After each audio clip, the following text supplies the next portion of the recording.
We have heard of wars and rumors of wars. Calamities are increasing, the so-called climate, environmental issue. We have seen wickedness increasing at a pace we have never witnessed before. Do you think that it is time for us, as Amos chapter 4, verse 12 tells us, to prepare to meet our God? Prepare for the last days, a devotional from the writings of Ellen G. White. No excuses. Therefore, I love thy commandments above gold, yea, above fine gold.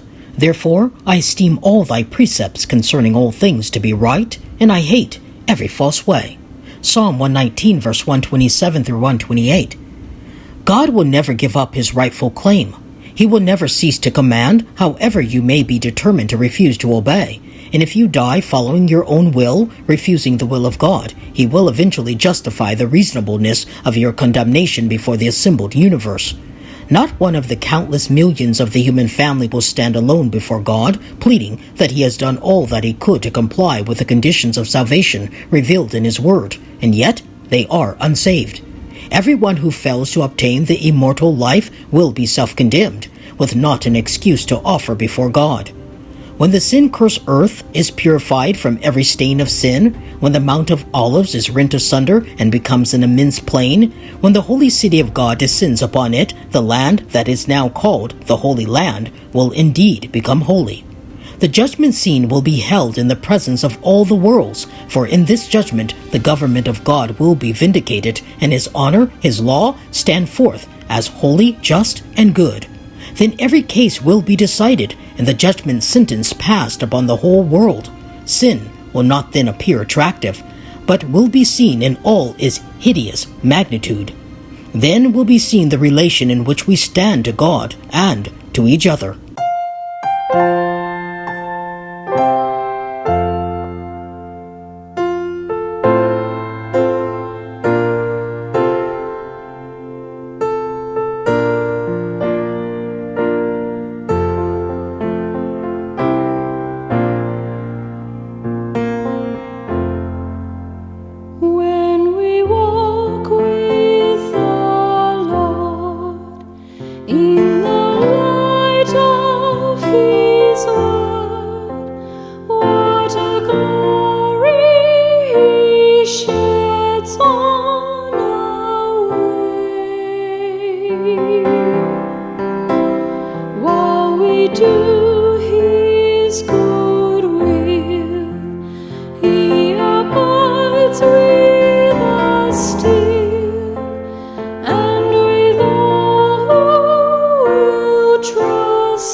Trust and obey, for there's no other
but we never can prove the delights of His love until all on the altar we lay.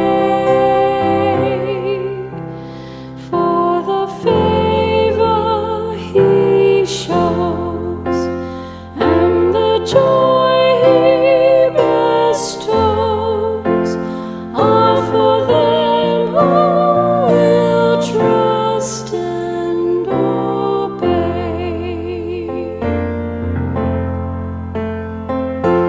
Trust and obey, for there's no other way to be happy in Jesus,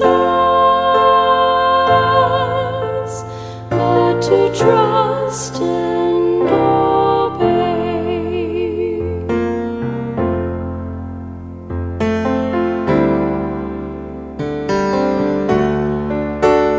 Then in fellowship sweet we will sit at His feet, or we'll walk by His side in the way.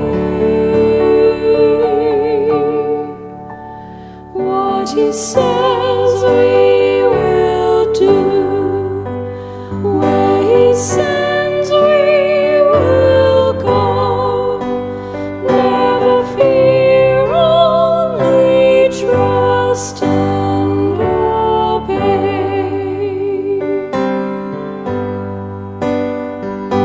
Trust and obey, for there's no other way to be happy in Jesus,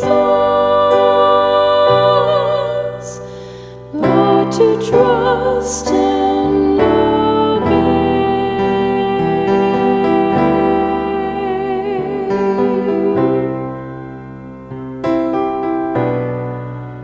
To be happy in Jesus, we